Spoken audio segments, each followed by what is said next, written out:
Welcome back to HTM On The Line. I'm your host, Bryant Hawkins Sr. Every once in a while, you meet someone whose story reminds you that this industry isn't just about fixing equipment, it's about building people, building culture, and building the future of healthcare. Today, I'm joined by Alex Heileman, COO of Elite Biomedical Solutions.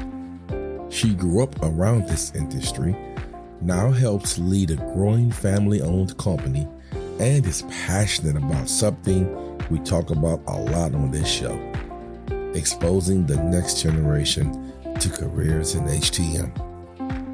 In this conversation, we talk about leadership, family business, motherhood, and why the real shortage in our industry isn't talent, it's exposure. Let's get into it.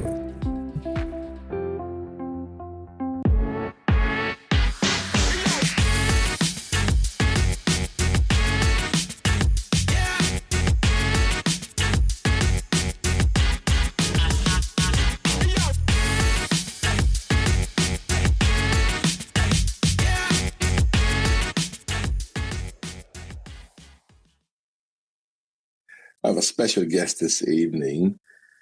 Her name is Miss Alex Heileman. How are you doing today, Alex? I am very good. How are you? I'm great. I'm so appreciative that you took the moment to come hang out with me. You know, being you went on Will first, but I'll leave that for another day. No, I'm just joking. So sorry. I love my ladies over there. Okay, let's get started. For those who may not know who Alex Heileman is, give us a little background on you. So, as you mentioned, I'm Alex Heileman. I am the COO at Elite Biomedical Solutions. We are a small family-owned business located in Cincinnati, Ohio. When I say small family-owned, my dad is the CEO. And my cousin is the co-owner and CRO, or Chief Revenue Officer, in sales. My husband is in the business. I have 3 other cousins in the business. My sister is in the business. I have an aunt in the business. Essentially, we are like HR's worst nightmare. We always joke when it comes to our family dynamics, but somehow we make it work. We manufacture new replacement parts for medical devices right in Cincinnati, Ohio. And that is something that just makes us unique, right? We offer repair services for medical devices, for infusion devices, telemetry devices, and patient monitoring. And those are the devices that we do manufacture new replacement parts for too. So in terms of kind of my history and how I kind of came to be in the HTM industry, it actually kind of started when I was 16. I started working part-time with my dad at the company that he was with prior to starting Elite. So at this previous company, also in the HTM industry, so I started young. This company, they were also in the repair business. They were flipping equipment, outright sales, rentals, things of that nature. He was the COO of that company. And like I said, I kind of worked part-time for him because I've always been like a huge daddy's girl. He'd always joke when I was little that I was his little shadow because everywhere he would go, I would go, like following him around. And so naturally, with my first opportunity to work somewhere part-time, that was a cool opportunity. Most kids my age were, working in restaurants or movie theaters and things like that. So to say that I was working in a biomed shop and medical devices and stuff that was kind of unheard of for kids our age. So that was kind of cool to brag about. Okay, you mentioned that you're the COO of Elite. Now, what did your early career teach you that you still lean on today as COO? I would say one early lesson that I lean on today. I know you'll find this very surprising, but it actually comes from my dad. But we were having, before I was officially named COO, we were having multiple conversations about me being named COO. And he would constantly say, I'm ready to name you as my COO. And I was the one pumping the brakes and saying, I'm glad you're ready, but I'm not ready. And I was the one who was hesitant just because of my own lack of confidence and probably the imposter syndrome and things of that nature, right? And, my dad is somebody who not only I admire, but that I feel that a lot of people admire. And he is a very well respected person in the industry and within our company. And so I've always just kind of worried about filling his shoes. And I told him that in that conversation. I said, I don't know how I'm expected to fill your shoes. Like, that's the hang up. And he paused and he looked at me and he said, you don't. You have your own shoes to fill. And I was like, huh, you're right.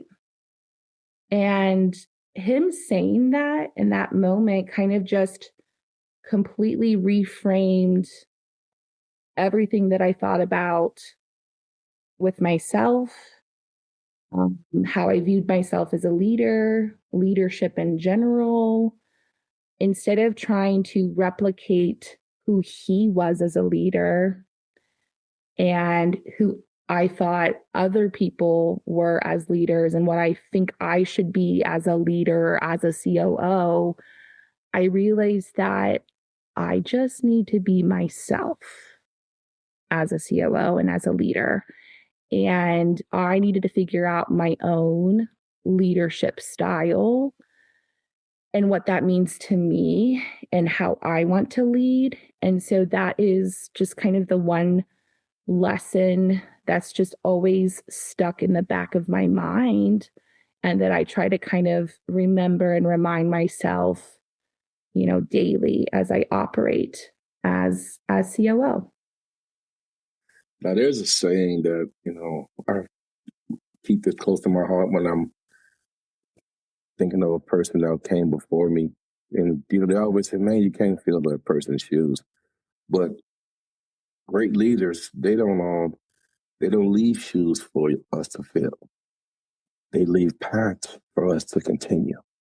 So that's what your dad wants. He don't want you to fill his shoes. He wants you to continue on that path. His shoes open up a pathway for you. Just follow it, and you're doing a great job, obviously, because your company is doing great. Now, what does the COO role really look like behind the scenes? As I mentioned, your company is growing, so what does that role look like? Can we get behind the curtain a little? You ain't got to share everything with us, but what's the day in the life of Alex? Chaotic. No, I'm just kidding. I mean, it is chaos. Now, I think that people imagine operations as just like logistics and processes, and it is to an extent, but it's also bigger than that.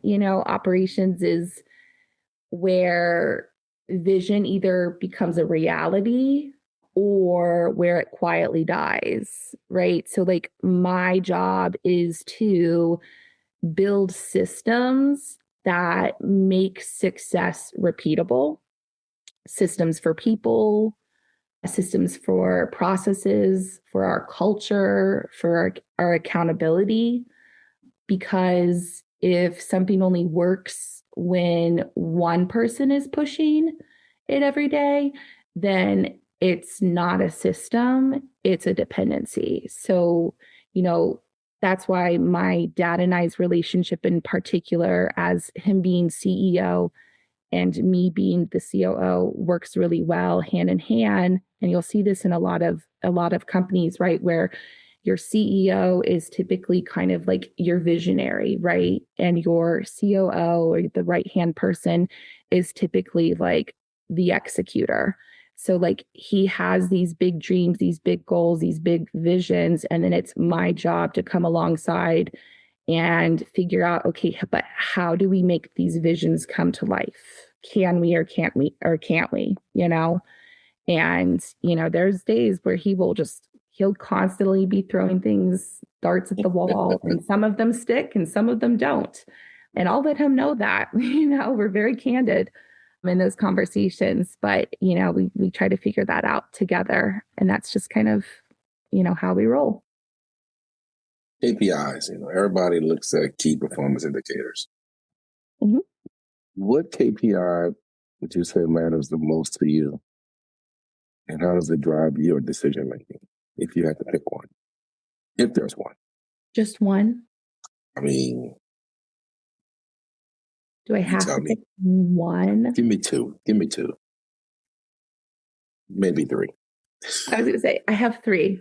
Okay, great. Go with those three. You'll allow me. Yes, go ahead. Okay. Operational efficiency, right? Because you have to make sure you're using your resources well. Okay.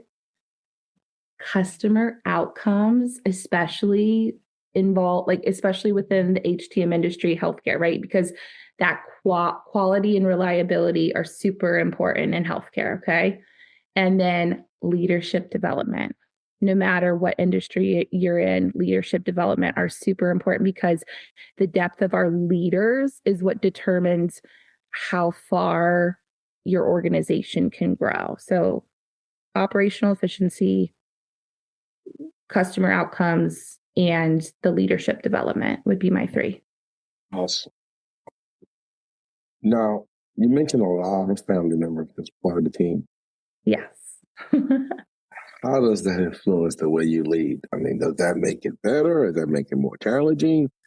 Dealing with a lot of family is tough on a family level, let alone a business level. So how does that influence the way you lead when you're working with so many family members?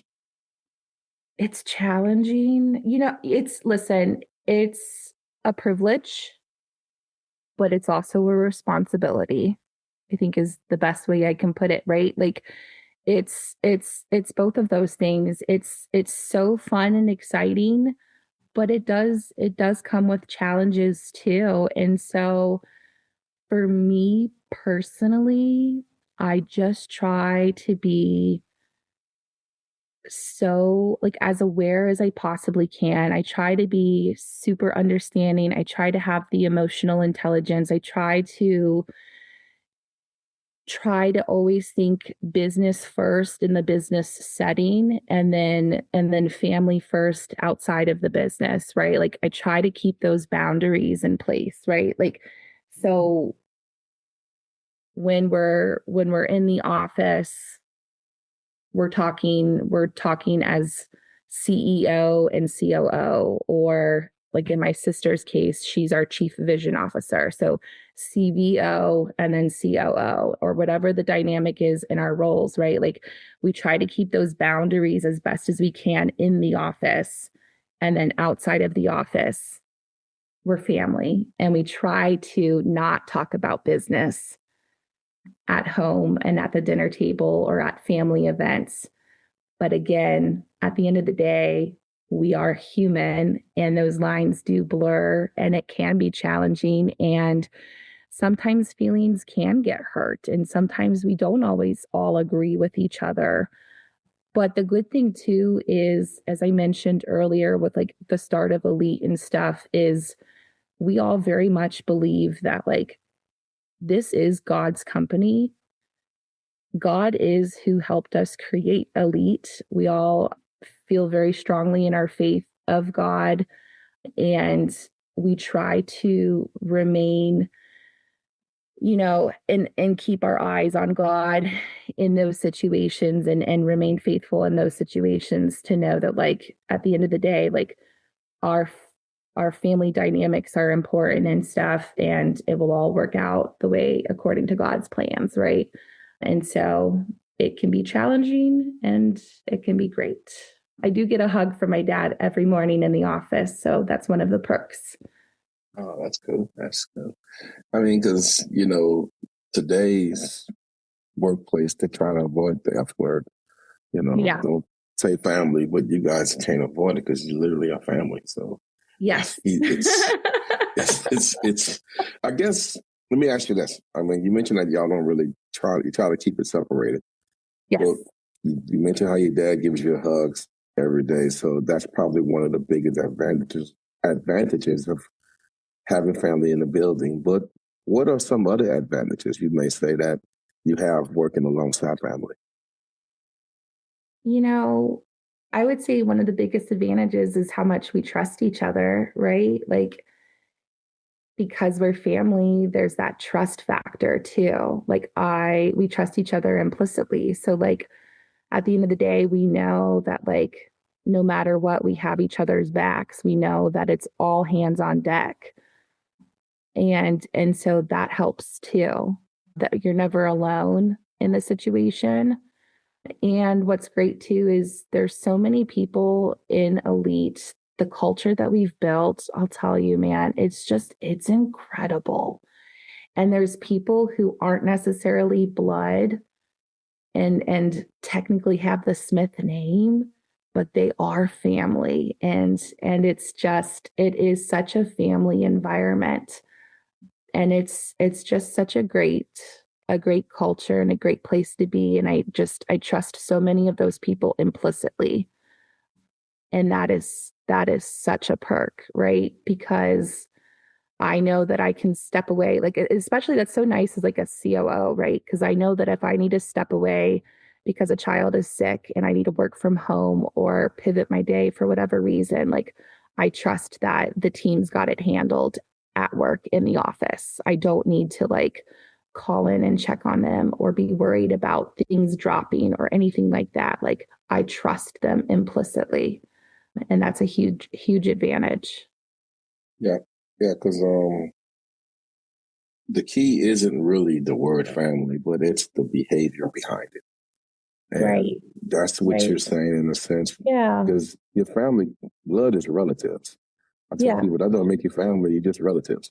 You can Right. become family is by the behavior, by the action. Yeah. And just listening to your voice talk about the culture, I can feel it through the doggone microphone. It's like you literally, I can see that Yeah. you really believe that and y'all live in that, and that's amazing.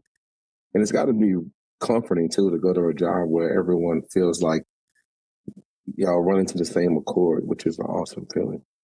It is. Congratulations on having that. Thank you. It can be hard too. Like, it's got its challenges too, right? Because then it's when things aren't going well, it makes it more difficult. When you're going through harder times or when you have to have harder conversations with people and stuff, it can be challenging then, right? Because you're so close with those people, and so that it comes with its challenges too. But like I said in the beginning, it's a privilege, but it also comes with the heavy responsibilities too. So that's the best way I can put it. Yeah, I guess working with that Travis guy probably is a big challenge, I'm sure. T-Pain. We love T-Pain. Oh, I call him T-Pain? Yes. I didn't know that. Yes. Oh, I like that. What's up, Travis? Yeah. Give you a shout out. Yes. He's a good guy. He's a He'll good love guy. that. T-Pain, I love it. Now, we talked about your work family, and which is your real family. So, do you have an extended family at the house? I know your husband works with you, but are there any little ones?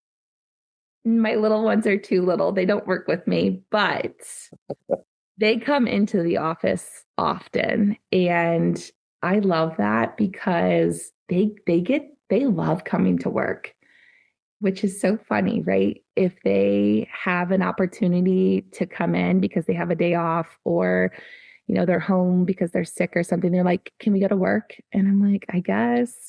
So my daughter was homesick today actually, and I was working from home to hang out with her, and she was feeling better, so she's good. But I had to run in real quick for a meeting, and she was like, "Well, I want to go in." And I was like, "Are you sure you're feeling up to it?" And she said, "Yeah," because she just loves seeing everybody. And it's not even like saying hi to her dad, obviously my husband, or even seeing like my dad or her grandpa. Like she loves seeing everybody, like everybody she wants to say hi to, and they love seeing her. And she'll like go hang out with the customer service ladies in the service department and help them box things up or help with the bubble wrap. Like they love to do like help out, which is kind of fun. And I love that, right? I love that they love coming in. Now, your daughter, how old is your daughter? She is 8. She'll She's be young. 9 in May. So you had your daughter before you became in this leadership role you're in right now, currently. Yes, I had her when I was still teaching. I had her when I was teaching, and then I had my son Jace, who actually, shout out to him, he turns 7 this Friday. I had him. I was on maternity leave with him actually, right when I made the decision to leave teaching and come back to Elite. Oh, wow. So Yeah. has motherhood changed the way you would say you would lead your team as your kids are growing and you in the position that you're in? Does that Yeah. change in any way? Oh, absolutely. Yeah. Motherhood has completely shaped like who I am as a person, but also like my leadership style, because the thing about motherhood is it like holds that mirror up to who you are as a person, right? Whether it's motherhood or fatherhood or whatever, just parenthood, right? It holds that mirror up to us, and it shows us who we are as people, because kids have this incredible ability, blessing or curse, right? They have this incredible ability to expose our strengths and weaknesses because they see everything, right? They see our patience, they see our reactions, they see how we handle stress, and they absorb it all. And so every day, my 3 teach me something about myself. And sometimes it's good things, right? Sometimes it's good things that I didn't realize about my own capacity for love or my own patience. And sometimes it's areas where I realize that I might still have some work to do on myself, like my patience. But that kind of self awareness definitely carries into leadership too, because if we want to lead people well, we need to constantly be learning about ourselves. We need to be learning about our reactions, our blind spots, and our impact on others. And so they've taught me that leadership isn't just about having everything figured out, right? It's about growing continuously. And though they might still be very young and small, they are some of the greatest teachers I have ever had. Now, I have to ask this question. Yeah. Let's look outside the elite building now. Yeah. How serious is the HTM workforce shortage, in your opinion?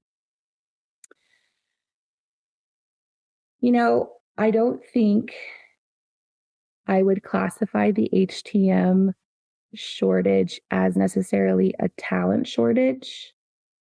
I would say that we have an exposure shortage. Mm. And I know you would agree with that, right? A little. 1,000%.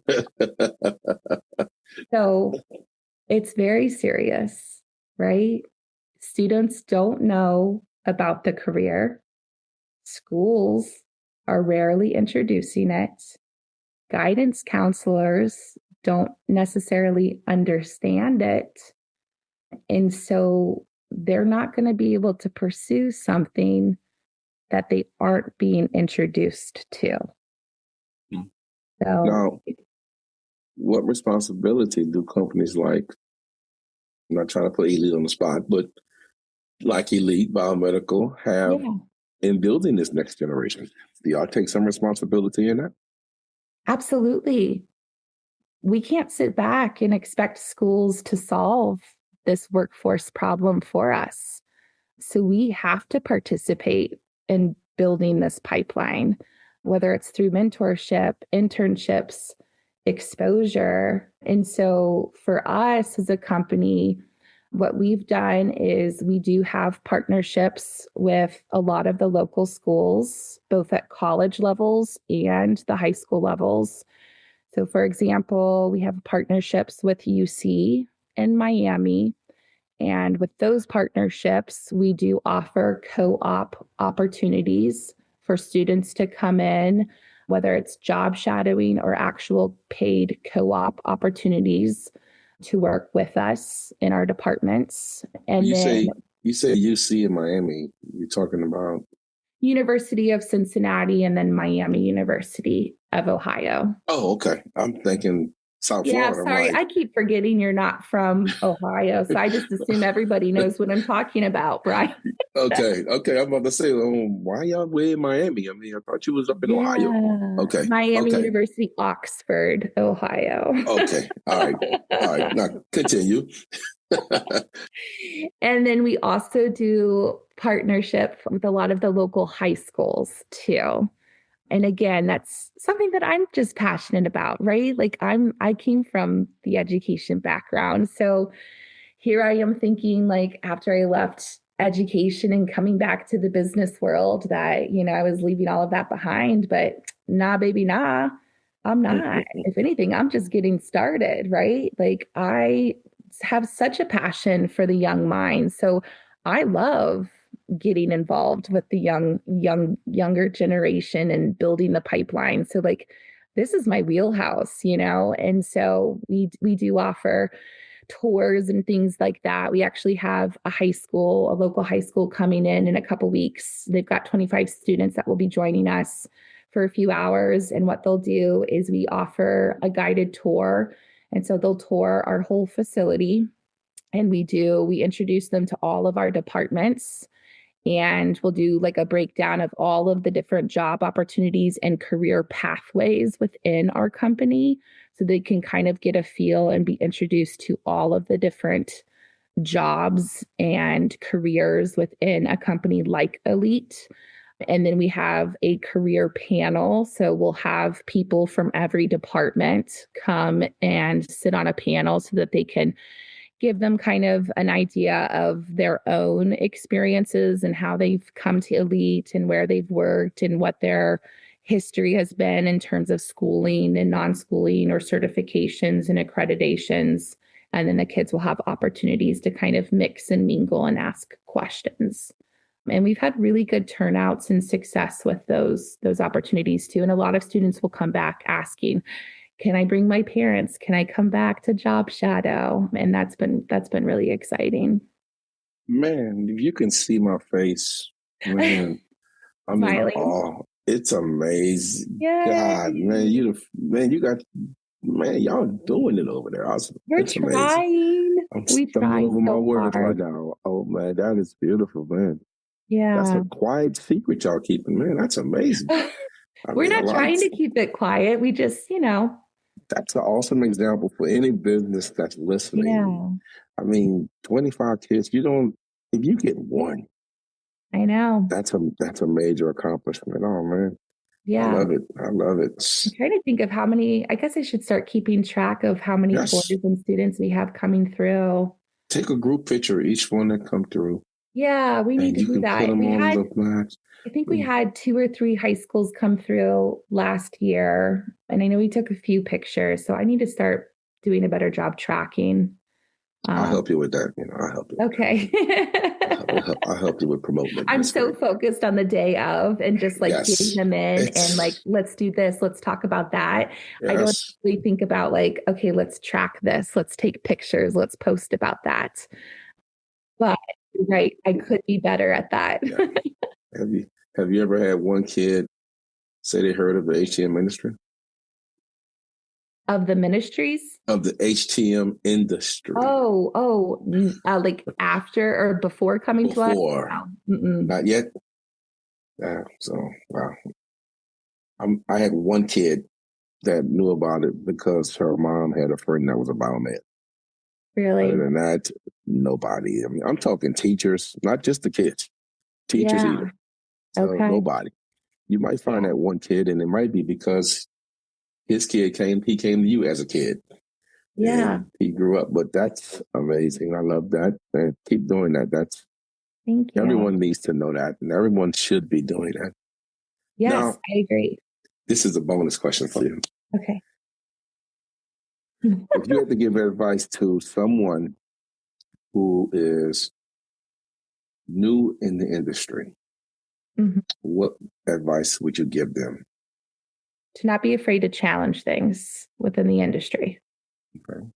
Okay. And what I mean by that is we can't keep doing the things the way we've always done them. We need new technicians. We need new leaders. We need new people willing to introduce this field to the next generation.